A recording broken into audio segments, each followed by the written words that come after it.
Hey everyone, this is Jane with Barlow Herbal, and look who I've got back, my good friend Samantha.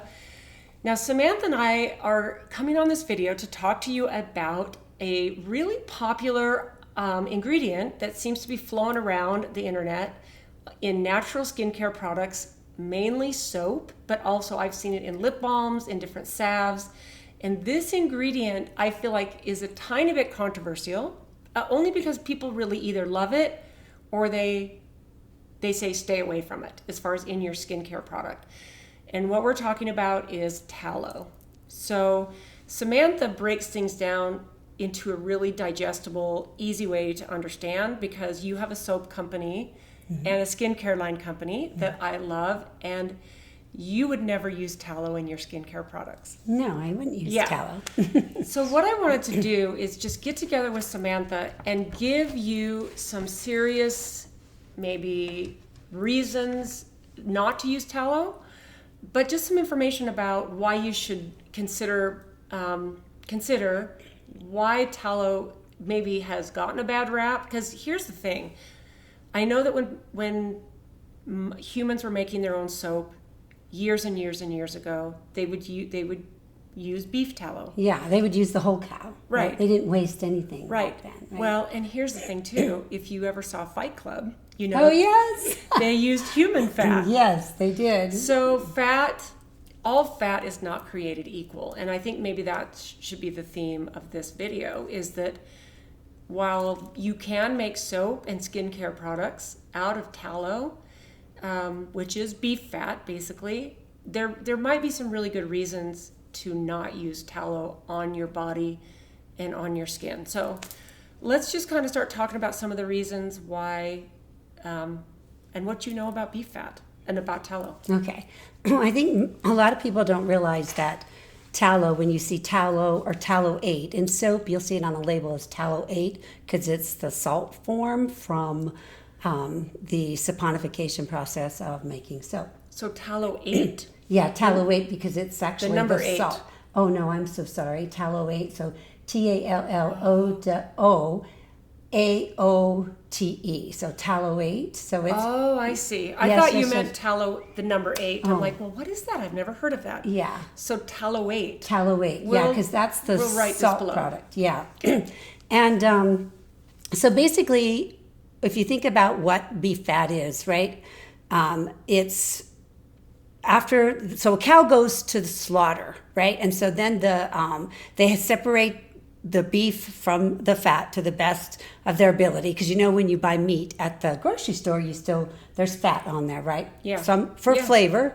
And then so slaughtering or beef manufacturing companies will not usually render their fat in the same location. Usually it's shipped off to somebody else, because the equipment to do that is just more costly. You have to change everything out, right? So what does rendering mean? So rendering means so you have to render the fat to get it into sort of a creamy, clear, white fat mixture. And the reason they render it is because when they skin the fat from the cow, you have bits of bone, you have capillaries, you have blood, you have some arteries in there, right? You've got skin. So all of this stuff has got to get melted down, and that's what they do with rendering. They melt it down. They have to, and a good temperature to render tallow, beef fat, is between 130 and 140 degrees.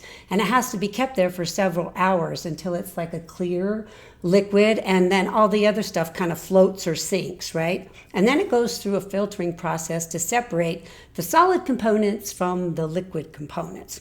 So do they get all the skin and the pieces of bone, and they get all that out? Well, they do that. They do a pretty good job. Now, there's different, so I actually looked this up. There's 2 major manufacturers in the country that do that. One of them is Tyson's Food, and I can't remember who the other one is, but they are the big renderers, if you will, of fat. Now, of course, you've got your family farms that might, do that themselves, and maybe somebody who's doing some skincare products, and they have a couple cows and they slaughter the cow, and they might use the fat to use in skincare. It's probably pretty unlikely.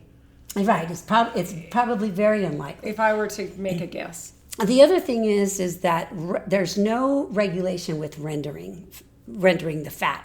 So what that means is that you really don't know what you're getting in the end product because there is no regulation on did they maintain the appropriate temperature for the whole time, right? How did they filter it? Are they sure that they got, all those little pieces out, right? Did they use some kind of microscopic method to determine, that it's a really clean product at the end? So there's no regulation in that. That's the second big thing. And then the other thing is that the vitamins that are in tallow, because when you think about it, it's like, oh, well, there's vitamin A, there's vitamin K, there's vitamin D, and it's like, oh, that would be really great for my skin. And only in grass-fed cows do you have omega-3 fatty acids and vitamin E, but they have to be fed grass-fed in Rome from the time they're a calf, right after they are no longer milking, right? Then they will be eating the grass, and so then they have a good content. They actually have a pretty good content of omega-3 fatty acids, which those are the really good fats. Typical beef fat is pretty high in omega-6 already, but corn-fed beef compared to grass-fed beef has a big discrepancy between the omega-3 and omega-6 that's in there. But anyway, that's like a whole nother topic. So your vitamins start to degrade after around 120 degrees. Vitamins start to degrade. So if you think about beef fat melting down, so it's melting down, and by the time it gets done to being what it is, your vitamins are predominantly missing from the end product. Or what's there is a very small amount because they have to be held at that temperature for a really long time, for several hours, in order to render it properly. And so then after you get this, and it's a very clear, and then once it starts to cool, it'll be a nice hard fat because it's predominantly saturated fat. The other thing, if you look at the fat profile of beef fat, it's very high, about 75% in oleic acid. Now, if you talk to a dermatologist, they're going to tell you, oh, oleic acid, you don't want to have that high of contact on your face. They kind of steer you towards what's called linoleic acid, which is an omega-3 fatty acid. And beef tallow only has about 2% of that for the most part. So why do they recommend that you not have high amounts of oleic acid? So high amounts of oleic acid, like beef tallow, is if you have mild acne or acne, it can worsen those conditions. Or if you're prone to it, it can worsen those conditions. Your skin has its actual own biome on it, right? So the skin barrier, the skin biome, and it will disrupt your natural skin barrier. And you don't even have to believe us. You can go talk to a dermatologist and they'll tell you the same thing. In fact, there's a really popular doctor, a dermatologist on TikTok. He's got over 2 million followers. And his purpose for going on there was to educate people about tallow because of the craze that's going on with putting it on your face, because he's trying to steer people.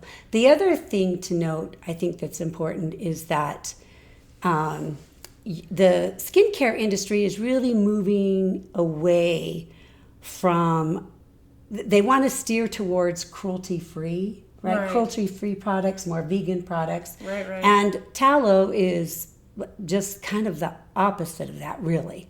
Well, it's a throwaway product, so it gives the slaughterhouses a place to take the fat that they would normally throw away. Ooh, Jane, and you actually bring up a really good point, because the fat's actually a biohazard, so they have to dispose of it in a certain way because it's a biohazard, and so and that's costly. And so if they can sell it off to a rendering company, that helps so that they don't lose as much money, right?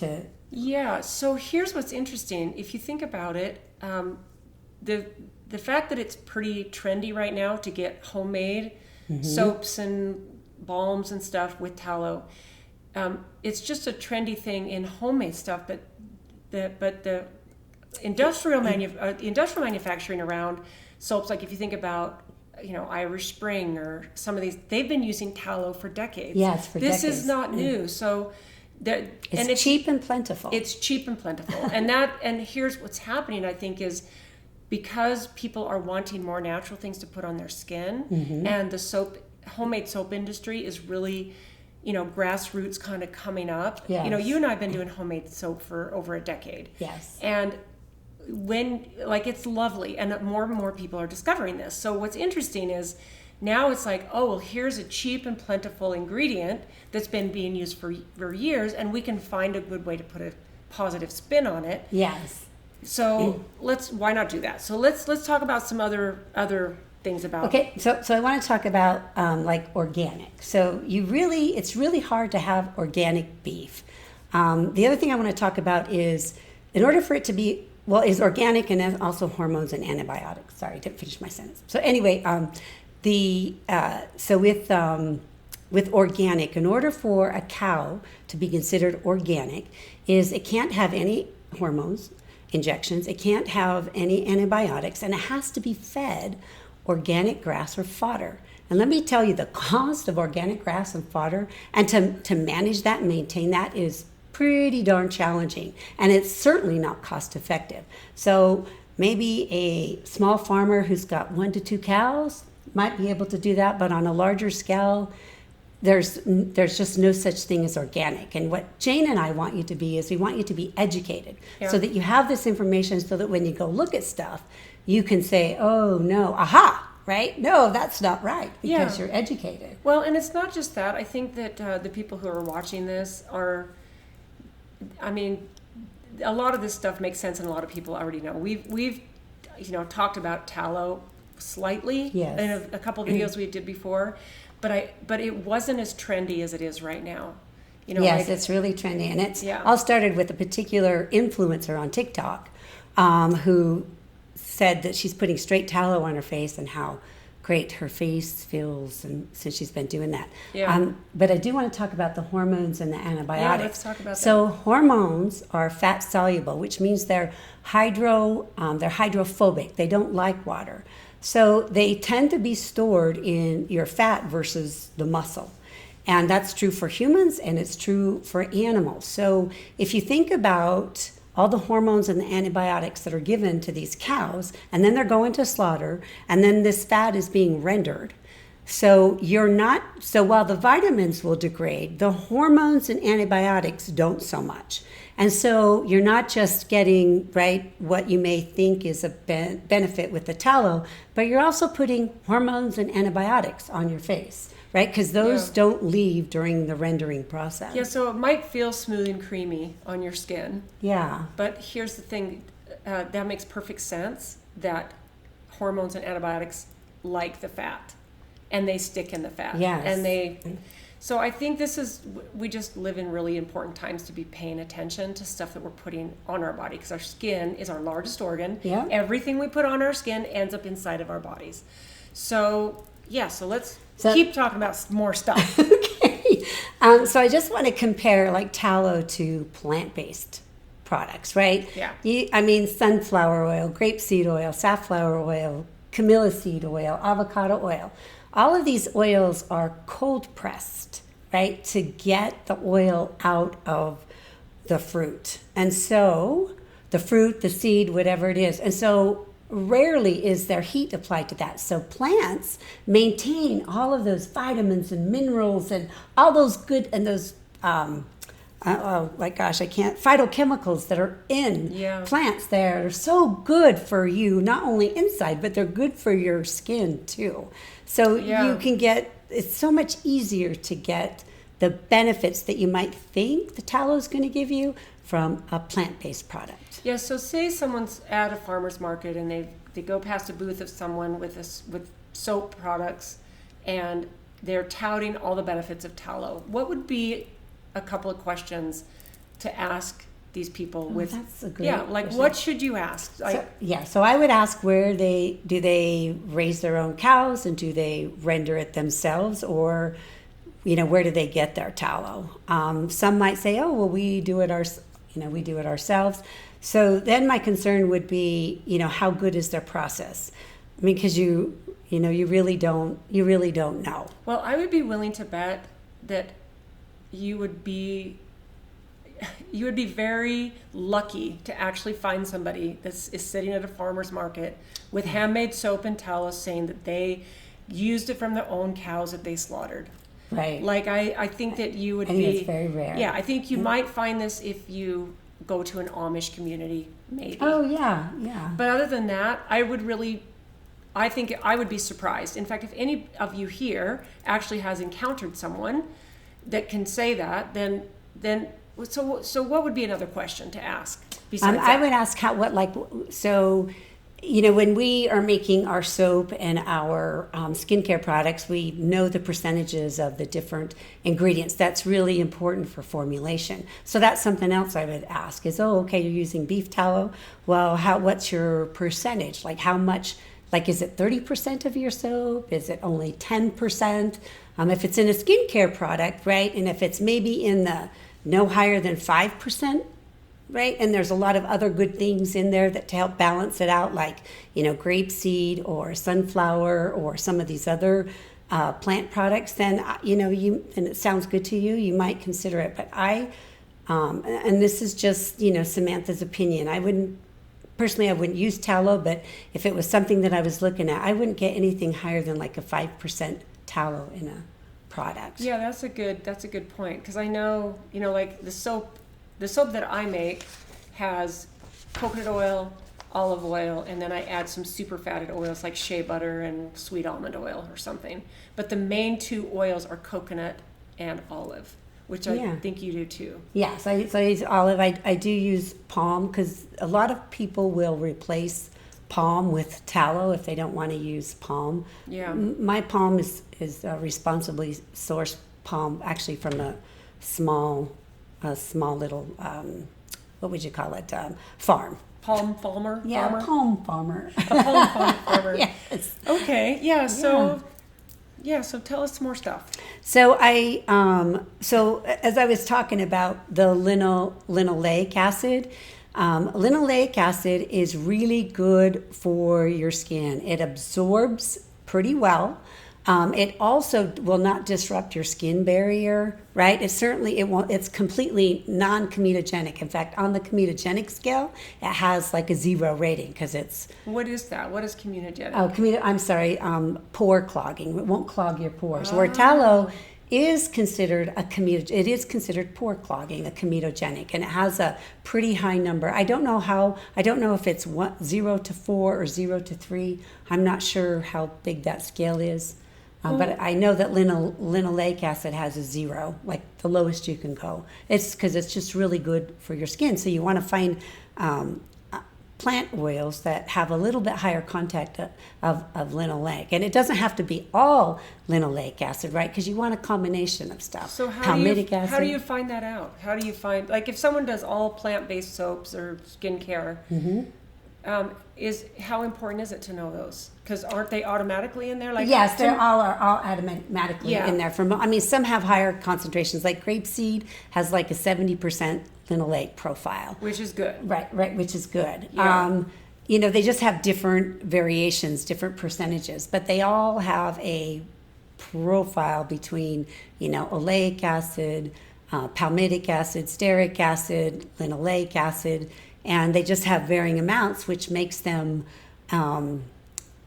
different in regard to how they will react with your skin. Gotcha. But we definitely know that high oleic acid, like, tallow, is just not good for your skin. Yeah, so what do you say to someone that says, I've been using tallow soap and tallow lip balm and the skin stuff, all tallow, and my skin feels better than it ever has. Yeah. What do you say to someone like that? So I would just tell them, oh my God, that's great. I'm really happy for you.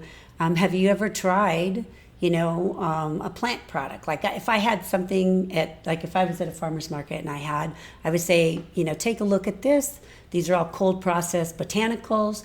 I think that if you tried this on your face, you're going to absolutely love the benefits of it. So, because you're not going to convince somebody. I mean, like you, I wouldn't want to start be, Yeah. I mean, I wouldn't want to be or what am I thinking of? Confrontation. Yeah, confrontational. Thank you. Yeah, no, I mean, I think the thing is, I've talked to a couple people who love tallow. Yeah. And they say their skin's never looked or felt better. And so I really think that this is a place of non-judgment. But I think, and you're right, you can't really convince anyone, but you can educate them. And that's it. And here's why I love the plant-based stuff is, I mean, that would probably be the thing to say is like, well, because if someone's getting great results and they like the way their skin feels. Imagine what they could get with plant-based products. Right. Well, and here's the thing. Your skin might feel good, but what are you actually getting in the long run and what compounds? If your body is constantly getting the absorption of antibiotics and hormones, your skin might look great, but there's an accumulation of toxins. Right. That's which right. I think that's where the awareness needs to come in is like, okay, my skin might feel really good. I've never, seen it look better. But then it's like spraying Roundup in your yard. Yeah. You're thinking, oh, I'm killing the weeds, but you don't realize the damage that you're doing. Yes. And you can never get rid of that type of damage. So right. Maybe that's a really nice way to approach it is just say, look, here's my viewpoint from my research. So I think the thing is people just need to educate themselves. Yes. And then decide what is best for them. Because I think we live in a world that's so polarizing with politics and differences of opinions. And I think we need to come together and respect differences. There's no judgment. If someone decides that tallow is their thing and they love it and they feel good with it, to me, that's great. Yeah, that's great. Yep. I really. But here, I'm going to give you this for free to try it because you might find that you like it better.